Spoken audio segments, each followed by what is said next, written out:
All right, here we go. Let's do this again. Hi, this is Brandon with the Brandon May Health Podcast, a podcast devoted to anti-aging, all things anti-aging, anti-aging research, nutrition, lifestyle.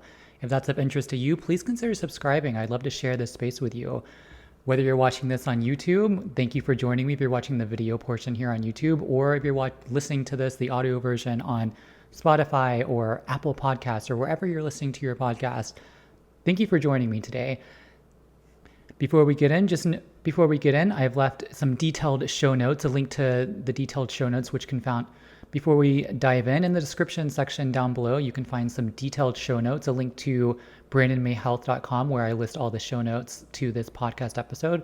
Feel free to check that out and check out the research studies that I'm going to be citing in this episode as well. And in this podcast, we're going to be discussing all things melatonin, specifically the anti-aging benefits of melatonin.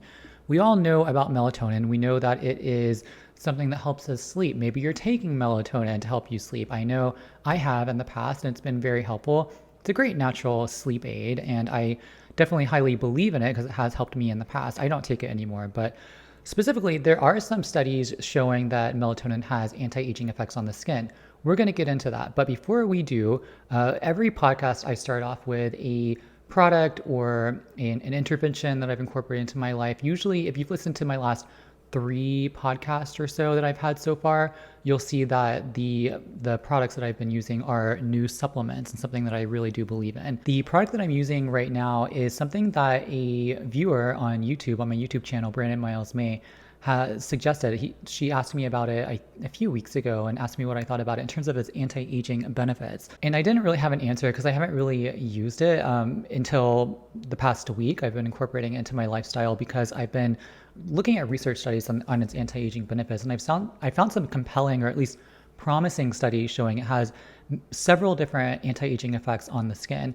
And that product is chlorella. And if you're watching the video, you can see this is the Dr. Mercola fermented chlorella with chlorophyll. I think the fermentation is supposed to help with bioavailability and absorption. There are 450 tablets in this baby, but I've been incorporating it into my diet every single day. I've been chewing about 5 tablets. And it does taste like seaweed. It does taste beachy, like you're at the beach and you got some seaweed in your mouth and you started chewing on it. Have you ever been there? I don't know. But it also has red algae. I think that probably helps makes it taste a little seaweedy. But chlorella it's a strain of freshwater algae. And I looked into the research about a week ago, and then I ordered this immediately. I don't think it was very pricey. I can't remember how much it was, but I don't think it was very pricey. And I'd seen it around, and I started looking at the research on it and looking specifically at any studies that were available on its anti-aging implications for the skin. And I found some things that actually surprised me. So the green pigments are from chlorophyll. Chlorella has a rich, or it might be kind of light green. Yeah, no, it's a rich green pigment. And that's the chlorophyll, which has been shown, the chlorophyll has been shown in some studies to improve facial lines, as well as elasticity and improve type 1 collagen synthesis in the skin. That was enough to sort of sell me on it, but I found even more studies. So I found that there was one study that showed that chlorella extract had anti-glycation properties. I've talked about this on my podcast as well as my YouTube channel as well. Glycation, or advanced glycation end products, aptly named AGEs, are in response to when a sugar and a protein, namely collagen being a primary target for glycation. It's when a protein links up with a sugar and glycates, and this can lead to wrinkles, fine lines, sagging skin, all the hallmark visible signs of aging. And this is often the case in the West when people are consuming an excess amount of sugar in their diet from beverages, from sodas, from mixed drinks, from those mixed coffee drinks everybody gets, and also refined carbohydrates. They turn into sugar quite easily, and a lot of people are getting exposure to this glycation, these advanced glycation end products. And having something in your diet like chlorella or turmeric, curcumin may also have anti-glycation benefits, is, I think, something to look at, and something that, for me, I personally incorporate to just sort of fight that glycation, because glycation can happen even if you eat no carb diet. It's just something that can happen naturally, but it accumulates in the skin, and over time, that's one thing that contributes to skin aging. So having, again, something that inhibits that to a certain extent, I think is really important. And that's another reason why I started incorporating chlorella into my diet. There was also some research suggesting that oral as well as topical chlorella extracts help to reduce skin inflammation. Inflammation is a key driver to skin aging, usually brought upon by the sun, as well as insults in our environment, pollutants in our environment that accumulate on the skin, things in our diet, as well as just exercise and breathing. Inflammation can happen just naturally on its own, and having something that can sort of tamper down on the inflammation is, again, important for anti-aging. Other researchers suggest that chlorella may help to decrease senescence biomarkers. So when we talk about intrinsic aging, this is basically things that happen naturally. It's not extrinsic, where it's, things in our environment like pollutants and UVs, things that happen on a cellular level. In intrinsic aging, it's linked to programmed aging as well as cellular senescence or cell aging. And this arises from oxidative stress as well as cellular damage, which, again, we have some level of control over by incorporating more antioxidant rich foods in our diet. Incorporating something like chlorella in our diet can potentially help to reduce those senescence biomarkers. I think that is incredibly compelling. Additionally, chlorella may help to increase proteins involved in collagen synthesis and may inhibit MMPs. MMPs are matrix metalloproteinases. These are enzymes in the skin that actually don't help with skin aging. They degrade collagen and elastin. And these are usually brought upon by things like UV. UV upregulates MMPs, these collagen degrading enzymes. And there are things in the diet that you can do to help to inhibit MMPs to a certain extent. Usually it's things that are high in antioxidants. Green tea being something that is really, really powerful in inhibiting MMPs. Chlorella potentially inhibits MMPs. The thing about chlorella is I have been incorporating it into my diet. I've been using it for the past week. I've been enjoying it. It's been easy to do. Again, pretty inexpensive, and I think, 450 tablets, going to last me a while. But the thing about chlorella is there's still not a good amount of convincing evidence in humans, not a lot of human studies. So for me personally, I'm just trying it out. Again, I'll leave a link down below in the description, as well as the show notes at brandonmayhealth.com, just so you can check it out and see, what the reviews are, as well as all the research studies that I've also linked in the show notes. You can check those out as well, so you can make an informed decision. All right, let's go ahead and get into the actual topic of today's podcast, and that is the anti-aging benefits of melatonin. Again, we're all familiar with melatonin. It's considered a neurohormone. It's produced by the pineal gland in the brain. And it's produced or secreted from the brain in response to darkness. So evolutionarily speaking, we tended to rise with the sun and set with the sun. And as we evolved, the hormone melatonin evolved to secrete in response to darkness so that we could sleep, because melatonin is a sleep hormone, a neurohormone that helps us sleep. It's a sleep hormone. But aside from being a sleep hormone, it's also a potent antioxidant. Many people don't realize how important melatonin is, not just for improving the overall quality and quantity of sleep and the amount you're sleeping and the quality of that, but it's also a potent antioxidant that has a multitude of effects on the body, including the skin, including the anti-aging effects on the skin. And again, like I said, it's produced in response to darkness. So when the sun goes down, melatonin naturally increases when there is darkness. And serotonin, which helps us to be awake during the day, which increases in response to light, is suppressed to a certain extent, and then the melatonin increases to help us sleep. Problem with that is, in this modern day and age, when we have indoor lighting and we have our screens, our computers, our phones, our tablets, our TVs, we're getting all this exposure into our retinas, all this light exposure, and it's creating an imbalance in our circadian rhythm of our biological clock. And it's creating a discord with the melatonin and the serotonin balance and the circadian balance.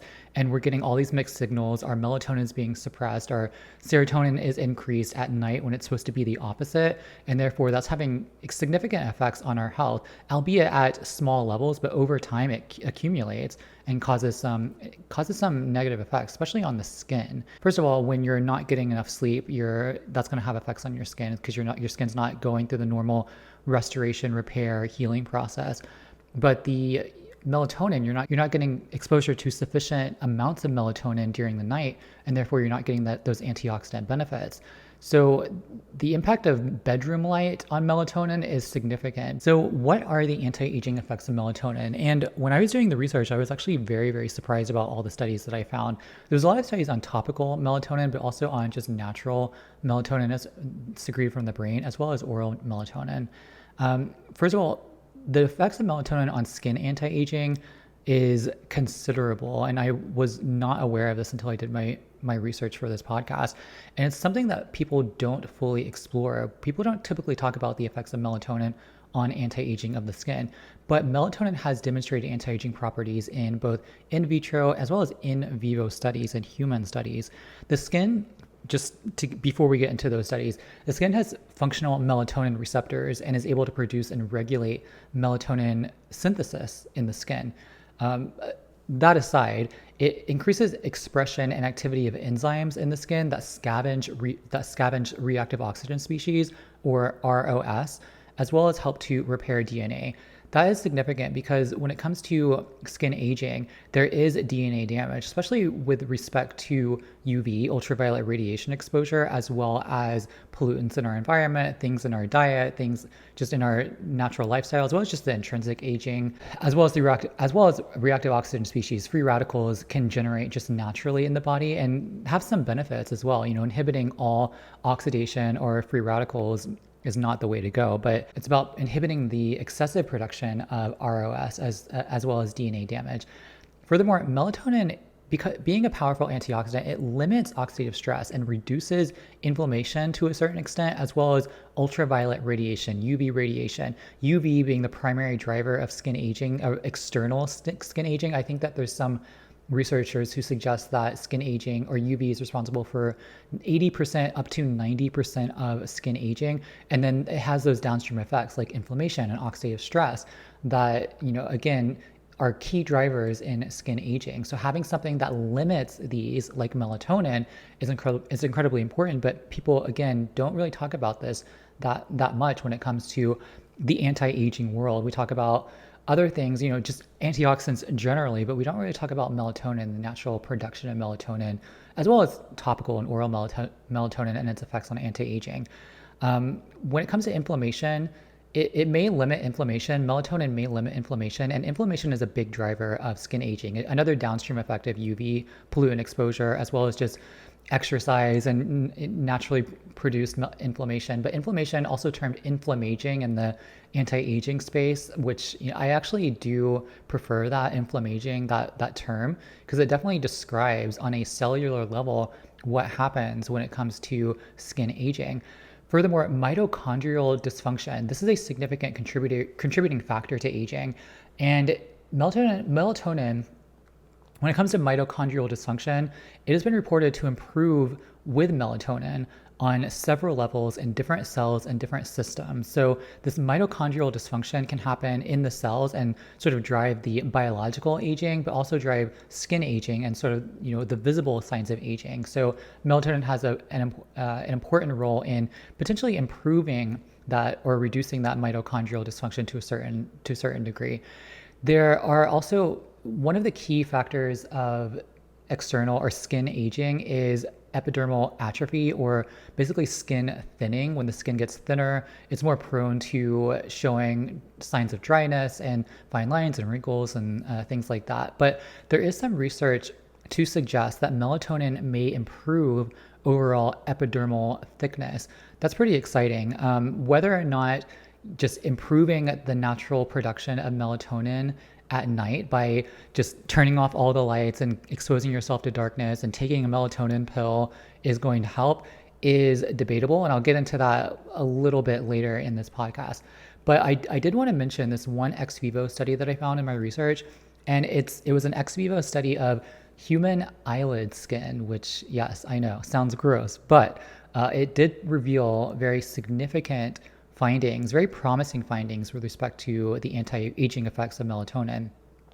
First of all, it showed that the application of high-dose melatonin on the human skin samples for just 6 days, they significantly downregulated MMP1 expression.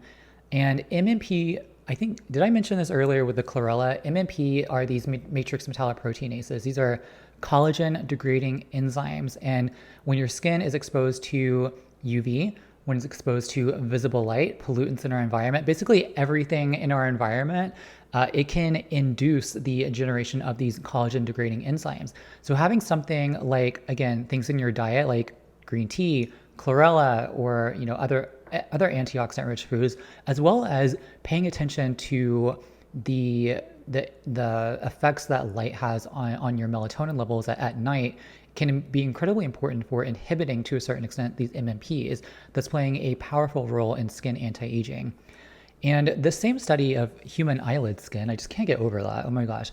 I think they used human eyelid skin because that's one of the key, I think that's what shows aging first for a lot of people, because it's just so thin around the eyes. But they found that the application of this high dose melatonin also significantly downregulated mTORC1.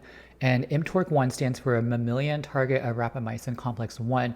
This is a protein complex which the increase of which is associated with cell and tissue aging.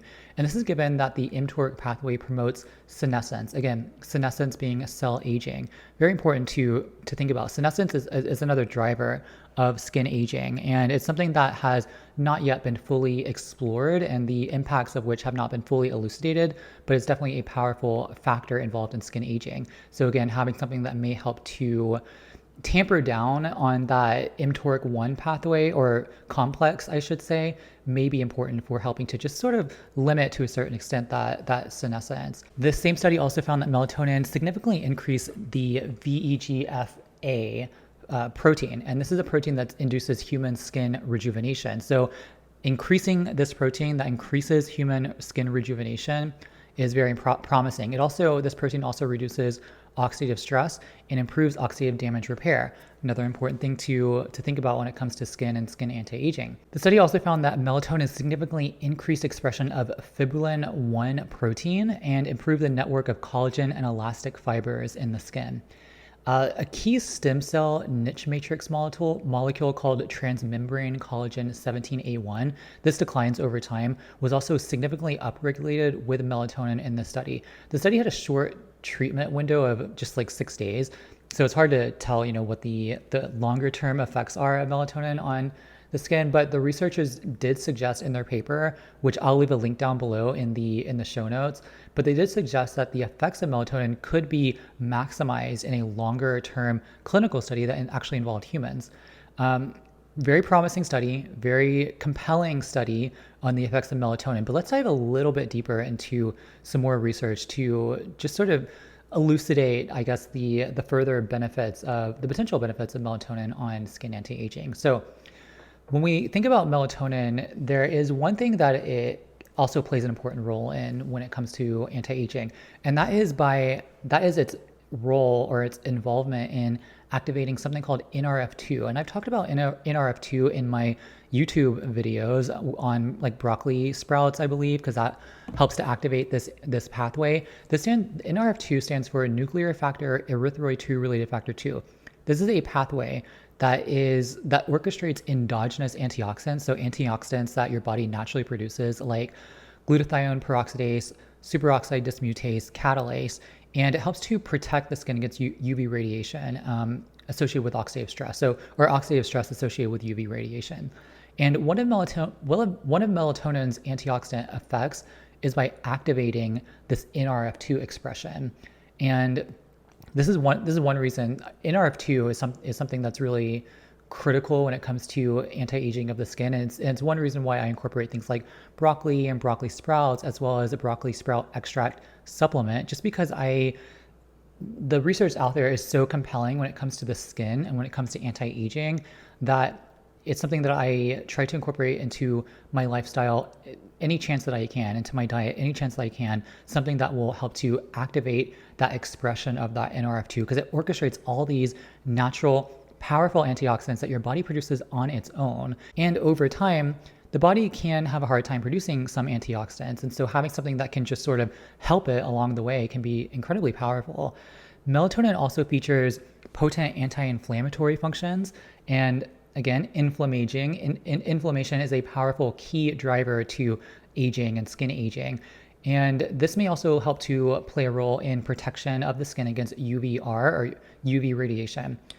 There are some animal studies which show that melatonin may also significantly reduce water loss in the skin associated with UVB exposure. So another hallmark of skin aging is skin dryness, and the skin just transepidermal water loss. You've probably heard of that before. It's basically where the water evaporates from your skin, causes skin dryness. Very common in the winter, very common when you are indoors during the winter and you have the indoor heaters on or even the air conditioning on and the air is dry, or you live in a very dry environment, the water is going to be evaporating from your skin. So always be sure you're moisturizing your skin.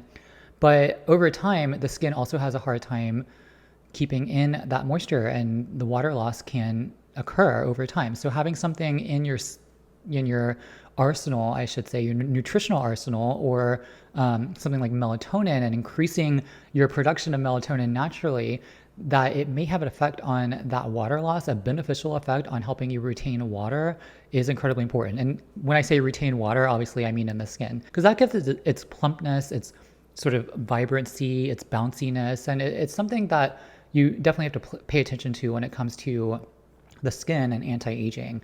There is also some previous research over the past few years that have shown that injectable melatonin, not natural produced melatonin, not oral melatonin or topical, but injectable melatonin was incapable of increasing collagen type 1 in the skin. Now, we're kind of unsure how that translates to topical or oral administration or natural endogenous secretion, but it is definitely something that to think about, and I think is really compelling. It sort of shows us sort of the mechanism of action, so to speak, and how it might work in the skin. Now, I'm talking about all these benefits of melatonin, and there are ways of getting melatonin so you can have these anti-aging benefits. And I think that obviously a natural secretion is going to be very, very important. We don't have a lot of studies on the effects of natural secretion on skin aging, but we do have a lot of studies on topical secretions. So how do you get exposed to this powerful antioxidant melatonin? Well, there are several ways. I don't know if there's injectable melatonin out there. Someone leave a comment down below. I don't know if you can go to a doctor's office or a spa and get melatonin injected. I don't think that works that way. But there are basically three main ways that you can get melatonin for the antioxidant benefits, for the skin anti-aging benefits. There is natural secretion. There are topical formulations, skincare formulations, as well as oral formulations or supplements that you can take at night to help you sleep.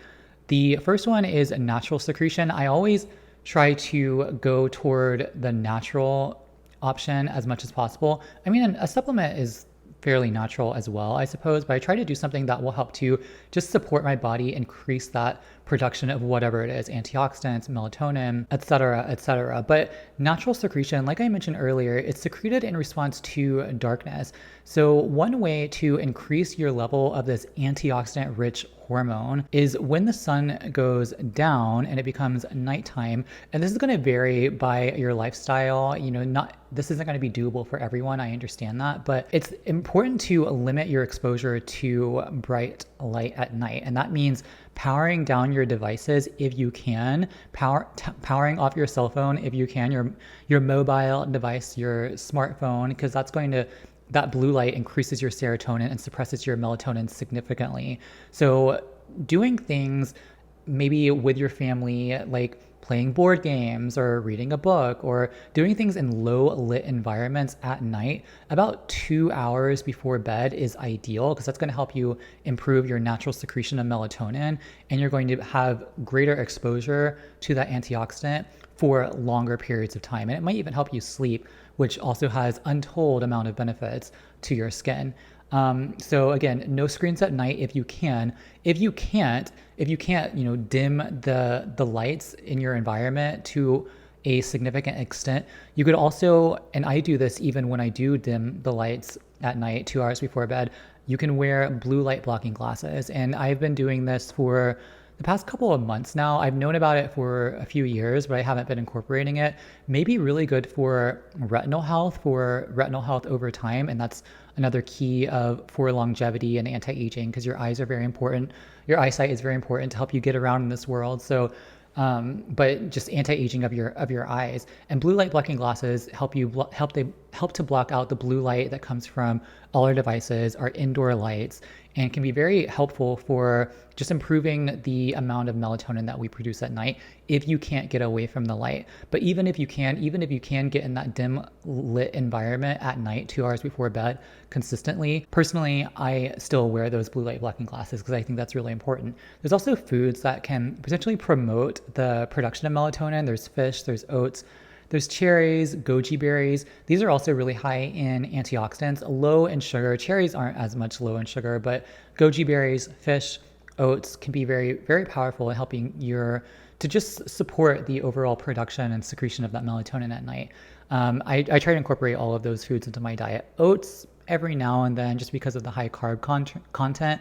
When it comes to anti-aging, skin anti-aging, I try to keep the insulin levels low. I think that's very important when it comes to longevity and anti-aging. And anything that's high in carbs and not as high in fiber or protein, I try to limit. But oats can be somewhat high in fiber and protein. There's also topical formulations. I haven't explored this much. I have found a cream. It has fragrance in it, so I'm not thrilled about it. I'm trying to find other options out there, but there are topical skincare items that have melatonin formulated in the packaging or in the formulation. Melatonin has a amphiphilic nature, and this means it possesses both hydrophilic and lipophilic properties. So it's a water as well as a fat-loving hormone. And this enables just easier penetration into the skin, and it's better than oral consumption, like through a supplement. And this can enable better or easier penetration in your skin because your skin has natural oils and moisture, and it helps to just penetrate through those layers so it can get into the skin and do its work. And it may have even better penetration than other topical antioxidants like vitamin C or vitamin E or even CoQ10. The penetration might not be as high for these antioxidants because it doesn't have that amphiphilic nature, that both water and fat-loving properties. So melatonin in a topical vehicle may provide easier penetration, thus providing potentially better antioxidant effects for your skin. So that's something that I've been sort of experimenting with and looking into lately. And I'll leave a link down to the product that I've been looking at recently, and that looks really promising, except for the fragrance. Obviously, I'll probably leave a couple of links of fragrance for your option as well. I'm looking at that potentially replacing my CoQ10 serum. I don't do vitamin C serum. Vitamin C is really great for collagen synthesis as well as protection against environmental pollutants as well as UV, but it's not super stable, doesn't penetrate as well. Melatonin does penetrate really well and is a powerful antioxidant that can help protect against UV radiation, as shown in these studies. When it comes to oral consumption and supplements of melatonin, the topical application of melatonin might be even better than the oral supplement, because when you are taking an oral supplement, there is rapid degradation of that melatonin in the liver. And there's also the sedative effects of melatonin when you take it orally, when you take it in a supplement, and you may not want that. You may just want the antioxidant effects. So that's when topical formulations come into play. Because when you're applying it on your skin, not only are you getting that penetration, that easier penetration, and you're bypassing that liver degradation, you're bypassing the sedative effects, the sedative effects of melatonin, and you're also supporting just cutaneous accumulation in excess of endogenous levels synthesized within the skin, thus helping to protect against oxidative stress and free radical damage. There's also some research to suggest that topical melatonin that you apply on your skin, in addition to melatonin derivatives termed AFMK, as well as N-acetyl serotonin, these topical melatonin formulations and the melatonin derivatives can protect the skin against UV radiation and thus induce those anti-aging effects.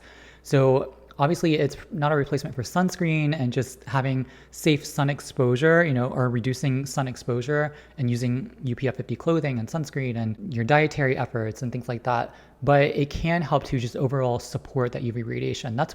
Or support the protection against UV radiation. That's where something like a moisturizer or a cream or a serum that contains melatonin could be really helpful when you apply it in the morning. Underneath the sunscreen, you apply it first, and then when it dries down, apply a sunscreen. That may just help to improve the overall antioxidant effects and the UV radiation protective effects. And so I think topical formulations are something that I'll be exploring in the future. And again, I'll put a link down in the description here on YouTube and in the show notes at brandonmayhealth.com, just so you can see the formulations, the cream and the serums that I've been looking at. And then the third option for melatonin exposure are the oral formulations. So this is the most commonly, I think most commonly sought out form of melatonin, given that it's relatively inexpensive, it's easy to find, it's easy to use. The onset of action is pretty good, I think, for a lot of people. I think it helps people fall asleep fast. But again, it has those sedative effects, which you might not be looking for. You might just be looking for the antioxidant effects of melatonin. And I think that's where sort of promoting natural secretion by dimming the lights at night, wearing blue blocking glasses, maybe putting on topical formulations. I think that's probably the best bet, at least for me. I think that's typically what I do. I don't take oral formulations just because I try to limit the amount of supplements I take. I'm already taking quite a bit, as you probably already know based upon the videos I have on YouTube or the podcast I have here. But I do try to limit my oral melatonin. Like I said, oral melatonin, it can go through the liver and get degraded. A lot can get degraded. And consequently, its content and the efficacy in the skin is limited. So when you take oral melatonin via supplement, the accumulation in the skin, because it's degraded so rapidly and it's utilized so rapidly, accumulation and localization in the skin and its effects on the skin may be significantly limited. And it's hard to tell. There's not a lot of studies on oral melatonin and its effect on skin aging. It's a powerful anti-aging antioxidant hormone that I am very, very behind and supportive of. But I, again, try to find ways in which I can just naturally promote its secretion from my pineal gland in my brain. And I think even exercise can help it as well, just over time. But yeah, just nutrition, darkness at night, as well as the topical formulations are something that I'm incorporating a lot. I'm going to be incorporating a lot into my lifestyle from now on. And that is the podcast. I hope you enjoyed it. If you enjoyed this podcast, if you're watching on YouTube, please hit that like button down below. Please consider subscribing. If you're just listening to the audio version of this podcast, thank you again for listening. Please subscribe as well. I'd love to share this space with you. Please rate and share this podcast with your friends if you think they would find this interesting. And I'm still getting hang of this. This is my fourth podcast, so it's still kind of a little rough around the edges. I'm trying to find a good backdrop for the video portion of this podcast, but it's working. And I'm very grateful for your support and for helping me navigate this new world of podcasting. I'm used to videos. I'm used to doing a lot of videos. Not a lot of audio. I thought audio would be easier. It's a little bit more, it comes with its own unique set of challenges, but I'm loving every minute of it. If you have any tips or comments or ideas you would like for a podcast episode, let me know down below in the comments, or send me a message at brandonmayhealth.com. You can find my email there. You can send me a message. We can talk, we can chat, we can talk anything anti-aging. I love talking about this topic. I will give you all my time. I promise. I always write back. I love everyone who comes to me and gives me advice. I learn a lot from my subscribers and people who follow me. I think it's more so of a community versus like a following. I think it's more like a community, an anti-aging community. And I love just having this space and sharing it with everyone. So thank you again for sharing it with me. Thank you again for watching the podcast. Thank you again for listening. And I will see you in the next one.